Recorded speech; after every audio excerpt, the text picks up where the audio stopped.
अगर आप में यह कसक नहीं उत्पन्न होती, चाहे मैं रोज कथा सुना देता, रोज आपको ये मंत्र सुनाता, आपका कोई असर नहीं होना था। आज आपकी आत्मा का वो सीप रूपी मुंह यानी कसक खुल चुकी है। आज मैं ये मंत्र आपको सुनाऊंगा, आप में जगह बन गई है, अब मैं आपको मंत्र दूंगा। ये लंबा प्रकरण है। फिर उनको वो नाम दिया और पार्वती अमर हुई। उस नाम के जाप किया उसने डट के, और फिर वो पार्वती आज शिव जी भगवान के साथ जितना अमृतव वो दे सकते हैं। देखो यहां ये नहीं भूलना आपने कि वो कितना अमृतव दे सकते हैं। आप पढ़ती हो रोजाना कि दास गरीब दब शिव का ध्यान, भक्ति मुक्ति जिन दीनी दान।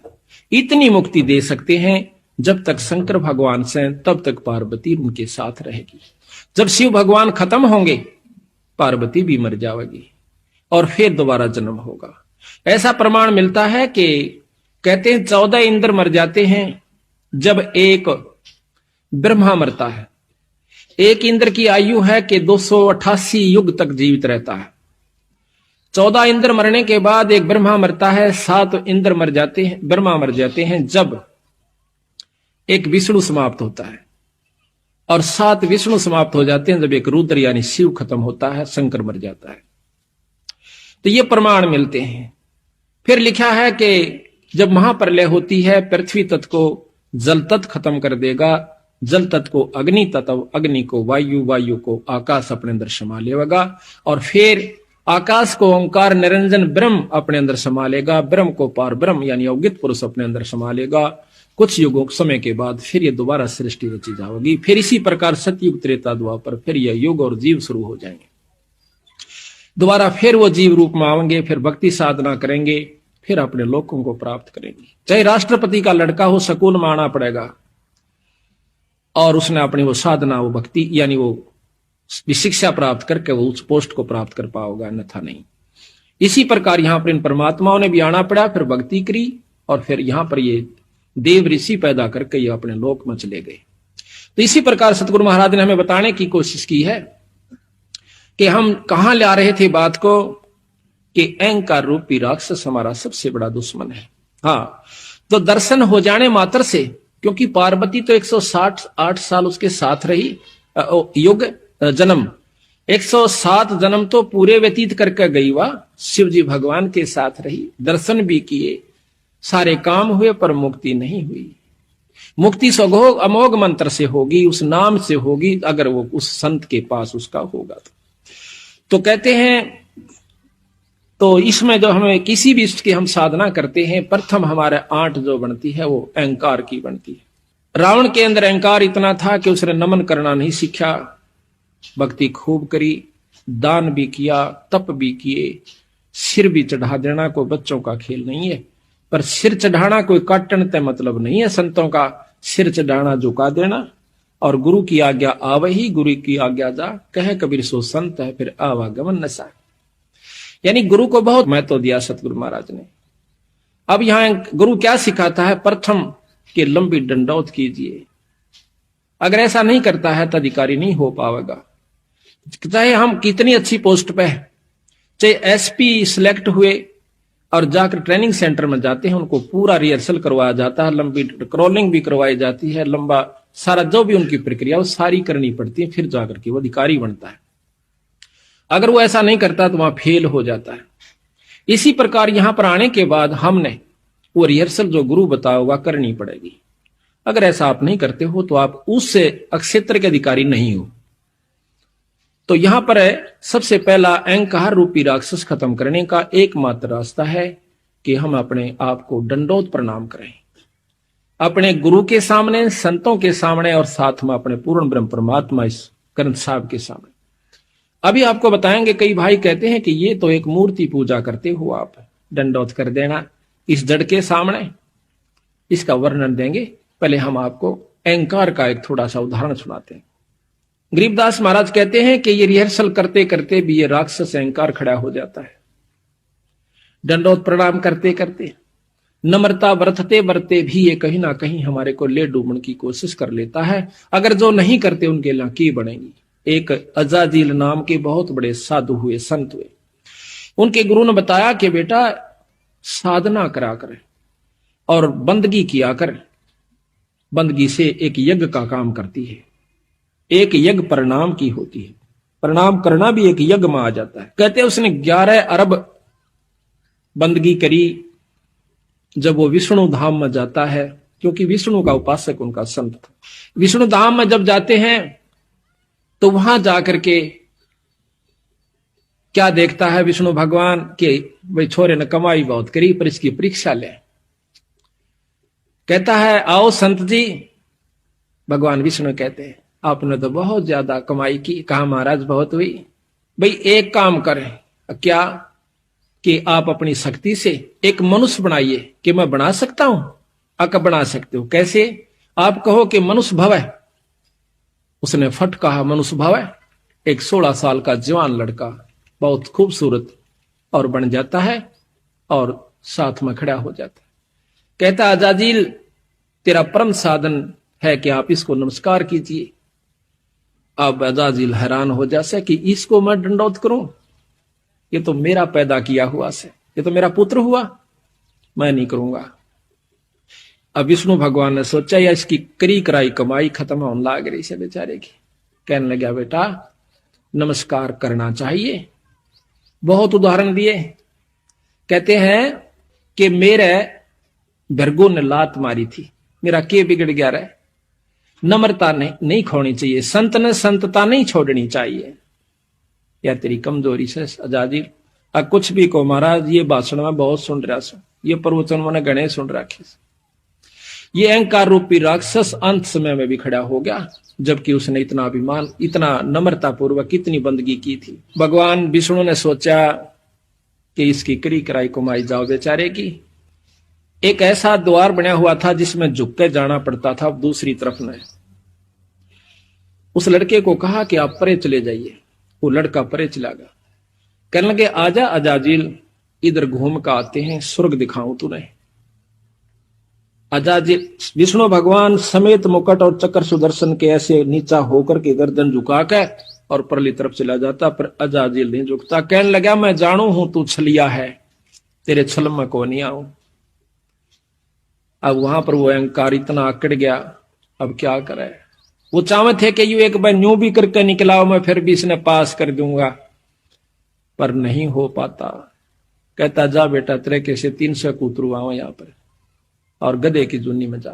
वहीं पर महाराज कहते हैं अजाजिल की बंदगी पल मां ही बहाई, एक पल में वह करी कराई कमाई उसकी सत्यानाश हो गया। तो इस प्रकार जब हम करते करते भी इतना अहंकार हमारे अंदर हो सके है, जो ना करते उनके ला के बनेगी, ये आप विचार कर लीजिए। तो हमने इस 5 तत्व के पुतले को 5 तत्व का ही जानना होगा। हम इसको शरीर मान बैठे, हम इसको अपना नाम देकर के संबोधित कर रहे हैं कि मैं वो हूं, पर हम ये है नहीं जो हमने दिख रहा है। ये 5 तत्व का पुतला माटी का है और माटी में मिल जाएगा। समय दूसरी बात से कब आवश्यक। कबीर साहब कहते हैं कि साथी हमारे चले गए हम भी चालन हारे, भाई कागज में बाकी रही तात लागरी वारे। साथी हमारे चले गए, हम भी चालन वाले से, पर हमारे कागज में बरहरी से थोड़ी बहुत कमी, आप अभी गोली हो जाएंगे। तो जब जाना यहां से और फिर कमाई नहीं बनी तो भाई कोई फायदा नहीं। यहां पर चाहे चक्रवर्ती राजा होकर चला जा। गरीबदास जी महाराज कहते हैं पृथ्वीपति चकवे गए जिनके चक्र चलंत, रावण श्री के कोण गए इसे जालिए अनंत। जिन्होंने सतमार्ग नहीं पाया, जिनको पूरा गुरु नहीं मिला और सच्चा मार्गदर्शन नहीं हुआ और डट कर भक्ति नहीं बनी, तो कुछ काम नहीं आओगा। यहां पर चाहे सारी पृथ्वी पर राजा होकर चला जा। गरीबदास जी महाराज कहते हैं कि अगम निगम को खोज ले तू बुद्धि विवेक विचार, उदय अस्त का राज मिले तो बिन नाम बेगार। उदय अस्त जहां से सूर्य उदय हो और अस्त जहां छिपाए, अर्थात सारी पृथ्वी का राजा भी हो जाए, अगर भक्ति नहीं बनी तो ये राज भी बेगार होती है। बेगार को बहुत अच्छी तरह समझते हो, जिसमें अन्ना एक मिलानी डोल घनी हो, उसको बेगार कहते हैं। तो इसी प्रकार संत आकर के हमें बार बार समझाने की कोशिश करते। जैसा आपको सबसे पहले बताया था कि ये संतों की कृपा से हमें ज्ञान होता है। और गुरु का इसमें सबसे बड़ा महत्व सतगुरु महाराज ने दिया। प्रथम तो हम भक्ति मार्ग पर लगते नहीं, और लगते हैं तब मनमुखी हो जाते हैं। मनमुखी होने तब बात नहीं बनती। अभी आपको बताया था कि जो साधक थे वो मनमुखी हो गए, वो राक्षस बन गए। अपने हिसाब से साधना करनी शुरू कर दी, अपने हिसाब से चलना शुरू कर दिया, जिसके कारण वो अपनी भक्ति को भी नष्ट कर गए और अपने आप को सत्यानाश करके चले गए। उस समय उनको महसूस नहीं होता, उस समय तो वह सोचे है तू बहुत कुछ कर रहा है। तो इसी प्रकार हम आपको विशेष रूप से समझाने की कोशिश करेंगे, क्योंकि हमारा कोई स्वार्थ नहीं है आपसे, परमार्थ जरूर है। हमने इस बात का पता चला तभी हम इस मार्ग को अपनाया और इस रास्ते को अपना करके चले, और जिसका परिणाम यह हुआ कि आज 10-15 हजार भक्त आत्माएं जो कि कति नरक में डूबी हुई थी, आज सतगुरु शरण में आकर आज उनकी फुलवाड़ी सी खिली हुई से सारे परिवार की। दारू छोड़ दी उस परिवार ने, हुक्का तंबाकू सिगरेट छोड़ दिया। जिनके माता पिताजी आकर के दारू पी के आया करते थे और बच्चे कूड़ा में लुक जाया करते थे, उसकी मां ने कुट्या करता था, बच्चे आगा जंग उनका बेराना कित थप्पड़ मार दिया करता, होठ सूज जाया करते थे। पिता ने आकर अपने बच्चों को छाती के लगाना होता है, वो दुष्ट आत्मा उनको कुट्या करते थे उस पानी को पी करके, कड़वे पानी को पी करके। आज उस परिवार में वो बच्चे इतने सुखी और प्रफुल्लित हैं। आज ये देख रहे छोटे छोटे बच्चे, ये तो टेलीविजन आगे भी नहीं बैठ सकते इतनी सावधानी से जितने के आज यहां बैठे हुए हैं। क्यों बैठे हुए हैं कि इनके पिछले संस्कार बहुत ही अच्छे हैं, जो कि ये सत्संग में आकर के इतनी सावधानी से सुनते हैं। हमने यहां रोहतक में सत्संग किया, 6-6 घंटे ये छोटे छोटे बालक में बैठे रहा करते थे, 1 मिनट भी ये उठ करके कहीं नहीं जाया करते थे। इनसे पता चला कि पिछले ऋषि हैं, ये पिछले संत हैं, जो कि ना कि यहां गाना है, ना कोई बजाना है, ना कोई टेलीविजन या कोई रिक्रेशन का ऐसा साधन है जिससे कि आकर्षित होकर बैठा रहे। पर इनकी आत्मा में वो कसक है, पिछला जो जन्म का संस्कार है वो प्रभावी है, जिसके कारण ये आज यहां पर बैठ करके और बड़े आदर से सुनते रहते हैं, बड़े ध्यान से सुनते रहते हैं। महाराज भी कहते हैं कि कबीर कमाई अपनी कभू ना निष्फल जा, 7 समुद्राड्य मिलेगा हुआ। ये पिछले जन्मों से भक्तात्मा भजन करती हुई आ रही है। जिसने आज 60 साल का हो लिया रीबता, इन्होंने सोची भी नहीं है कि भक्ति करया करें, उसने अभी तक भक्ति रूपी नाम रूपी बीज बोया भी नहीं से, किसी युग में भी, चौथा युग में आ चुके हैं।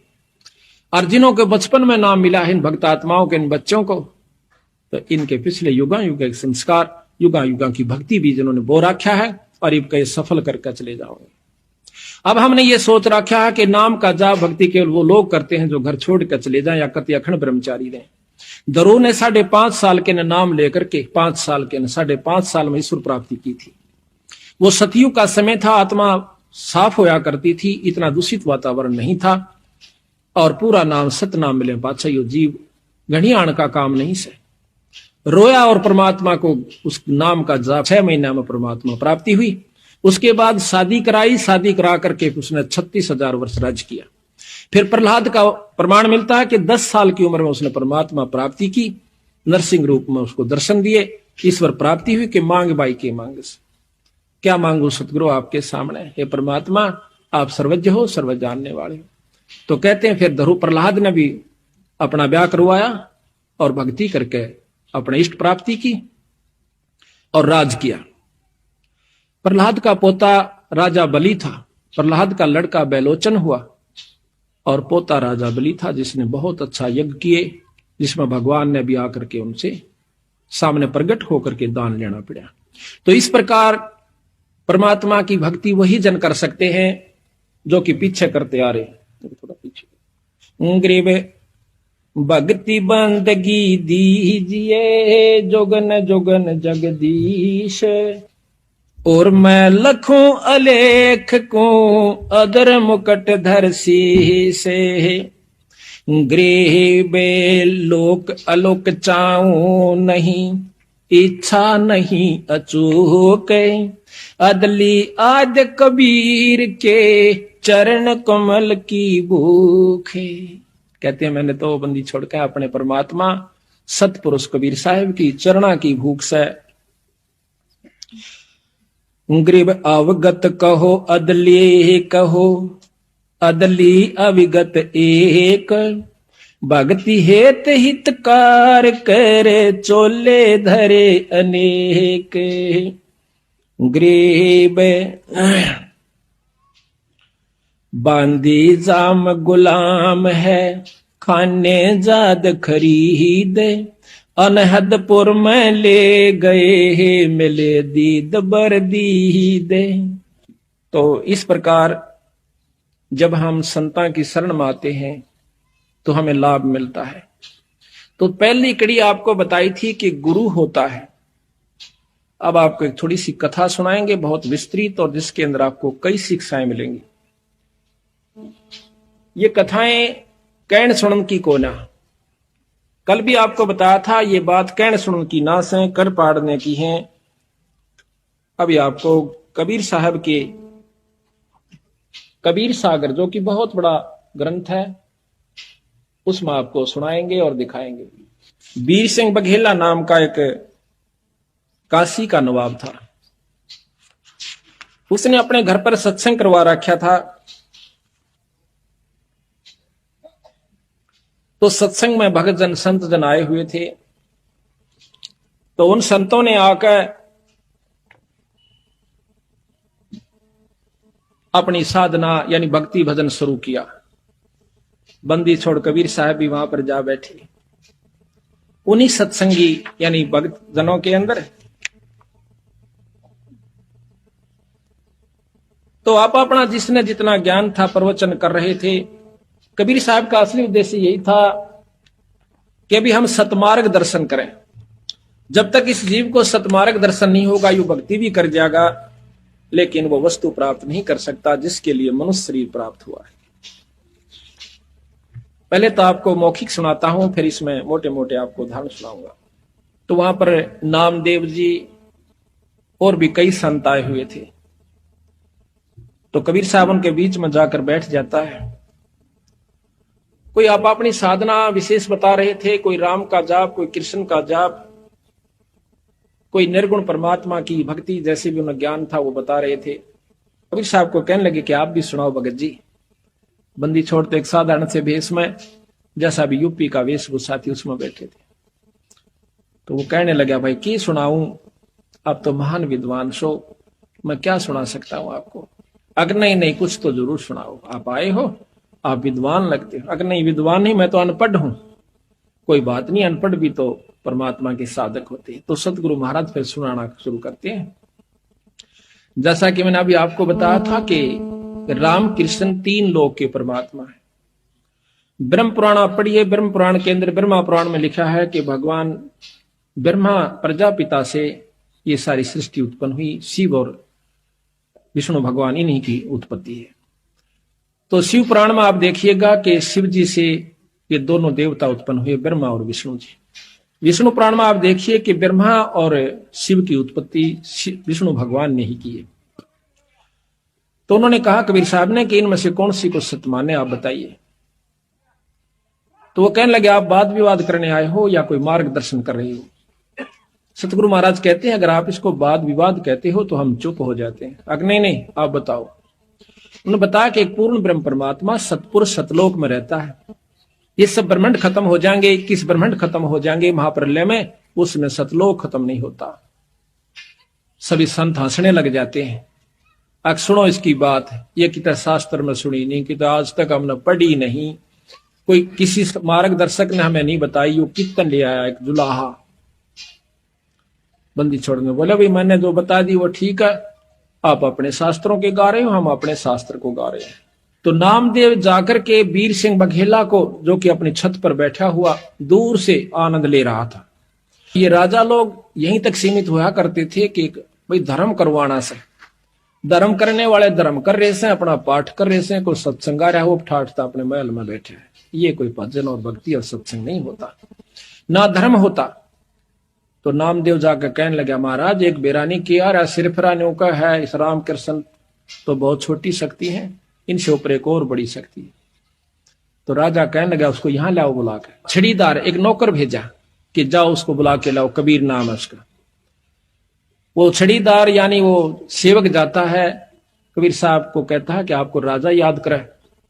कबीर साहब कहने लगे, भाई ना तो मैंने राजा की आवश्यकता, ना मैंने दान धर्म कोई उनसे उपासना, वो क्या नाम है, धन उपार्जन करना। हम तो भाई 2 रोटी दाल रोटी खाने वाले से कि तो मिल जा ठीक से, अगर गरज है तो राजा यहां आ जाए।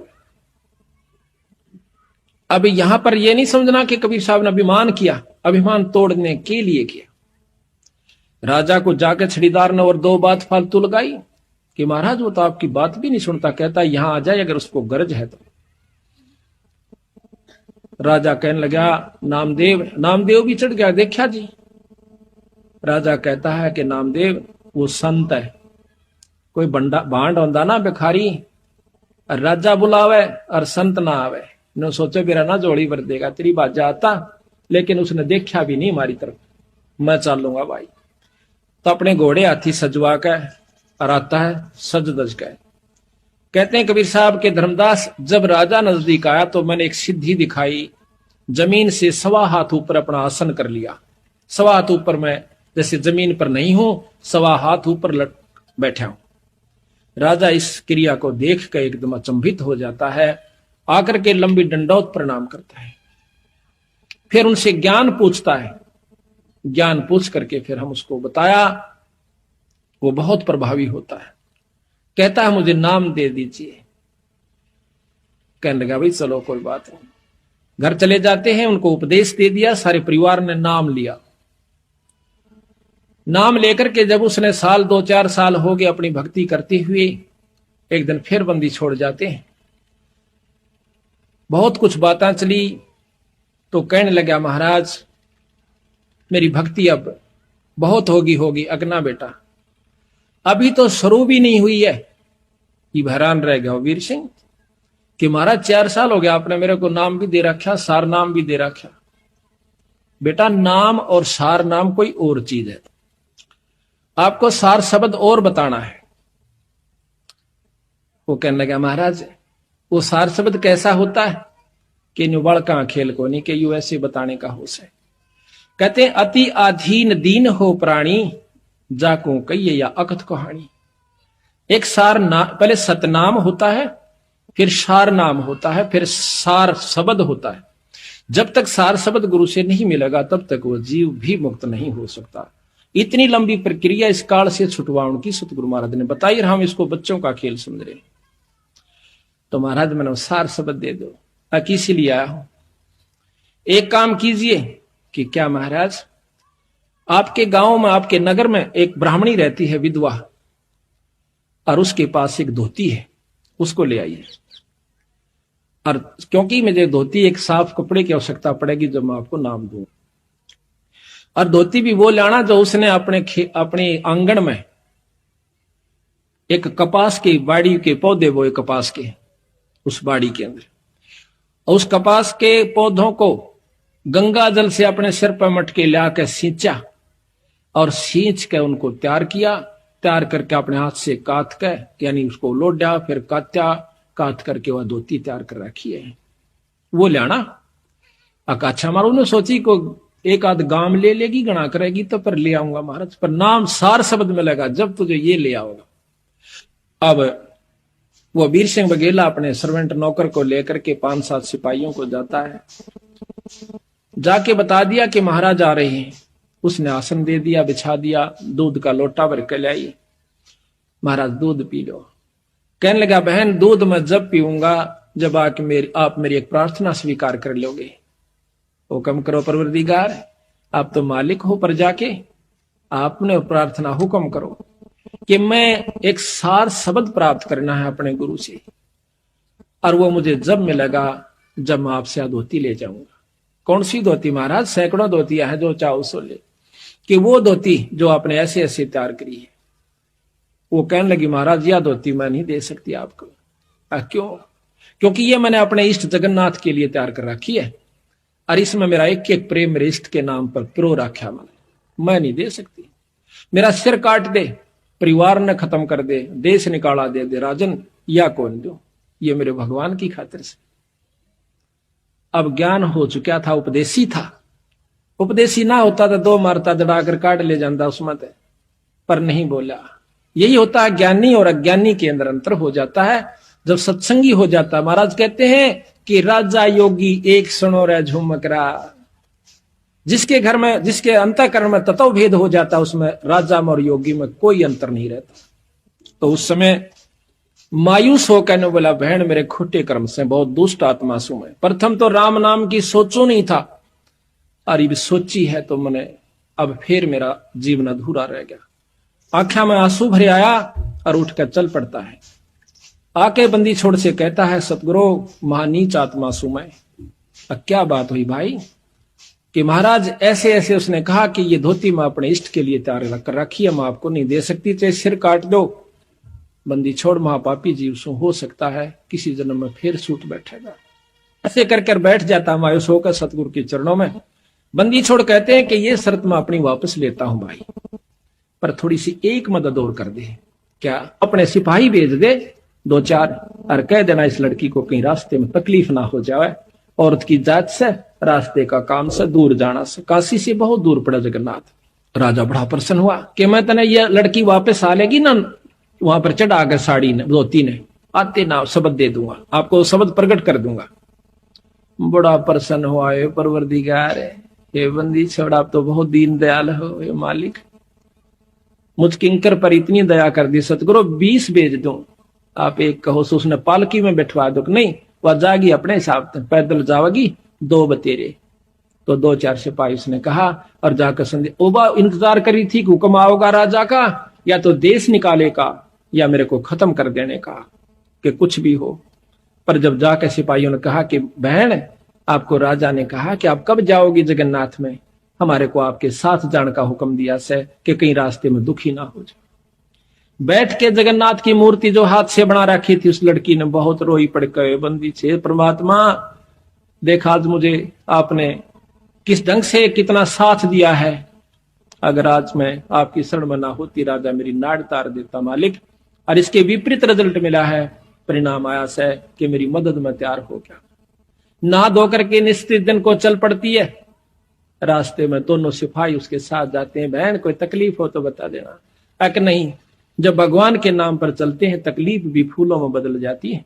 जब वो सुबह नहा धाव धो करके और उस धोती को बड़ी सजा के आरती और दीप लगा के जाती है, जगन्नाथ की मूर्ति के चरणों में रख कर नमस्कार करना चाहे है, वह धोती वहां से उठ के और मंदिर के परिसर में जा गिरती है। एकदम सहम जाती है कि महाराज इस अछूता पर कोई गलती तो नहीं, अशुद्धि तो नहीं हुई। आकाशवाणी होती है कि बेटी या धोती मैंने तेरे को वीर सिंह द्वारा वहां काशी में मंगवाई थी, तू वहां क्यों ना लेकर आई, बावड़ी इतनी दूर आई। वह सहम जाती है कि महाराज वो तो एक कबीर नाम का जुल्हा मंगा रहा था, ये मत कह, वही है जो कुछ है, वो परम शक्ति है बहन, उसको उसने स्वीकार नहीं की तो मेरे पास लाने की आवश्यकता भी नहीं है, आप इसको उठा ले जाइए, उसके चरणों में धर दीजिए। वो सहम जाती है। इस आकाशवाणी को वो दोनों सिपाही भी सुन रही होती। वापस आते हैं, हफ्ता 10 दिन के बाद बंदी छोड़ फिर वीर सिंह और वो दोनों इकट्ठे बैठे थे। वो तीनों चारों वहां जाकर के नमस्कार करते हैं। वह लड़की फूट फूट कर सतगुरु के चरणों में पड़कर रोती है कि परवरदिगार ये बंदी छोड़ा, हमने नहीं पहचाना आपको, हम तो तुच्छ बुद्धि जी उसे आपको एक जुल्हा समझा, आपको एक नीच छोटी सी जाति का समझा, मालिक मुझे नहीं मालूम था। कहने लगा बेटी तेरा कसूर कोई नहीं, देश में डूब रहा सा। ये सिर्फ उनको पसंद करते हैं कि बहुत अच्छे प्रवचन करता हो, लंबे लंबे सटेज और लंबे लंबे उनके टोल के टोल से, लेकिन यथार्थ वस्तु बहुत कम गाहक मिलेगा। दूध घर घर में जाके बेचा जाता है, अंत में पानी का कुआवा, और मदिरा घर बैठी बेकहर लाइन लगी रहे, वहां जाकर लाते हैं, नगद पैसे देकर आते हैं, दूध उधार पर लिया जाता है। बेटी असली वस्तु का गा कोई कोई पास। वह बोल नहीं सकी, इतना कहकर बहुत बुरी तरह फूट कर रोई। तो सिपाहियों ने बताया कि महाराज वहां ऐसे ऐसे बनी। वीर सिंह भी कान खड़े हो गए कूदतिरे की, क्यों जब तक वीर सिंह भी ने सोचा था ये साधारण व्यक्ति होगा, गुरु है तो से। अब हम गुरु को जब तक यही समझते हैं कि गुरु है तो से, तो कोई लाभ नहीं है। कहते हैं गुरु मानस कर जानते वह नर कहीं अंध, फिर महादुखी संसार में आ गई यम के खंड। इतना महाराज ने गुरु को महत्व दिया है। अभी आपको चैप्टर प्रकरण सुनावांगे, इंसान होगा तो उस बात पर परख जाएगा। गरीबदास महाराज भी आए, जब इंसान रूप में थे, रोटी भी खाया करते थे, पानी भी पिया